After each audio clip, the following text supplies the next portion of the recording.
এত সুন্দর মিষ্টি, আর বাইরের থেকে যে আঙ্গুরগুলো আসে তার মধ্যে আর এটার মধ্যে কোনো ডিফারেন্স নাই। প্রতিদিন তো মনে করেন যত দর্শনার্থী আসে সবাইকে খাওয়াতে হয়, তা সেইভাবে মনে করেন অর্ধেক ফল প্রায় খাওয়ানো লাগছে এবার।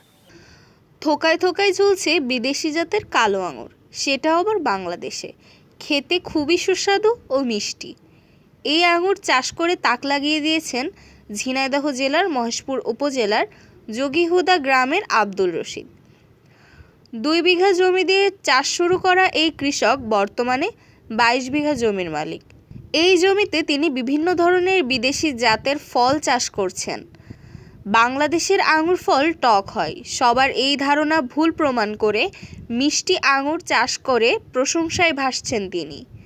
প্রতিনিয়ত দূর দূরান্ত থেকে দর্শনার্থীরা আসছেন আঙুর বাগান দেখতে। তার বাগানের এই আঙুর দেশে বিভিন্ন অঞ্চলে চড়া মূল্যে বিক্রি হয়ে থাকে।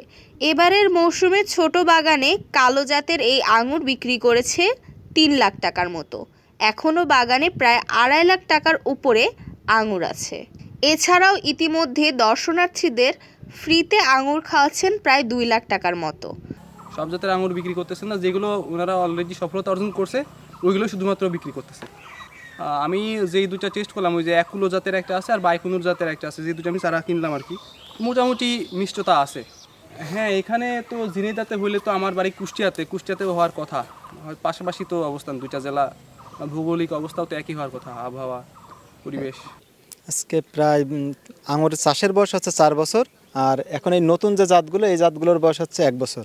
এখন এখানে আছে নতুন যে জাতগুলো আছে, যে আঙুরগুলো মাথার উপরে আছে, এখানে আছে বাইকুনুর আর একুলো, পাশে আছে ব্ল্যাক ম্যাজিক আর মার্সেল ফোর্স আছে, সুপার নোভা আছে, ডিকসন আছে, তারপরে হচ্ছে আপনার ভ্যালেজ আছে। কিন্তু সব জাতের ফল এখন এই মুহূর্তে নাই, এখন আপনারা এসেছেন শেষের দিকে। এইভাবে এখানে প্রায় 20-22টা মতো আইটেম আছে। এখানে বিভিন্ন দেশের আছে, তার ভিতরে আছে আপনার মাথার উপরে যেটা, এটা হচ্ছে আপনার রাশিয়া, ইউক্রেন, কিছু আছে ইটালি, কিছু আছে জার্মান, আর হচ্ছে জর্ডান। আসলে বাংলাদেশে চাষ হতো না এটা ঠিক আছে, কিন্তু কেউ না কেউ তো একটা গবেষণা করবে।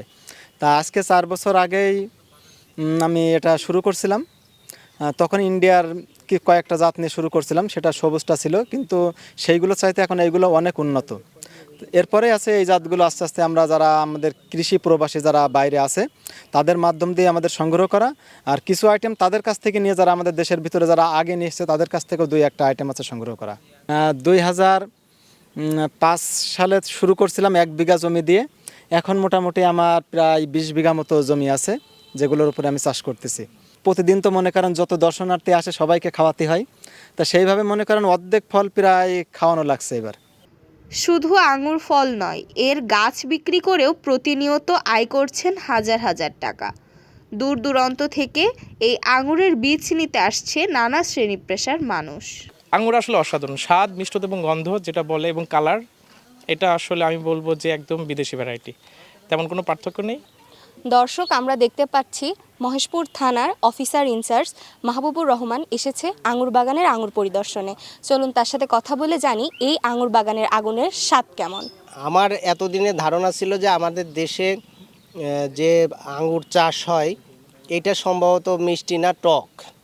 এবং আমরা এর ইতিপূর্বে বিভিন্ন জায়গায় দেখেছি যে সেটা সবুজ, যেগুলো ওগুলো কিছু কিছু জায়গায় টকও পেয়েছি, যে টক যে নাই তা না। কিন্তু এই যে রশিদবার বাগানের এই আঙুরটা আমি যে এখনও খাচ্ছি, এটার এত সুন্দর মিষ্টি, আর বাইরের থেকে যে আঙুরগুলো আসে তার মধ্যে আর এটার মধ্যে কোনো ডিফারেন্স নাই। এই আঙুর বাগানে সরাসরি এসে আঙুর ছিঁড়ে খাওয়া, এটা আলাদা একটা তৃপ্তি।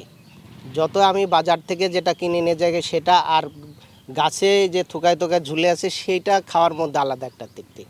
তা আমি মানে উনি মহেশপুরের কৃতি সন্তান, যে উনি এত চমৎকার প্রায় 20-25 বিঘার উপরে জমির উপর উনি বিভিন্ন ধরনের ফলের চাষ করছে।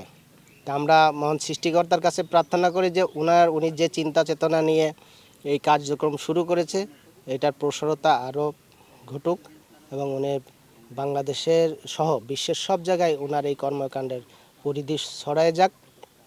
এবং এইখান থেকে আমি ওনাকে রিকোয়েস্ট করব যে আপনি যতটা স্বল্প মূল্যে পারেন যে মানুষকে এরকম চাষে উদ্বুদ্ধ করেন, এবং স্বল্প মূল্যে আপনি চারাগুলো মানুষের কাছে পৌঁছে দেওয়ার চেষ্টা করবেন, ইনশাআল্লাহ। এটা আমি অনুরোধ করব।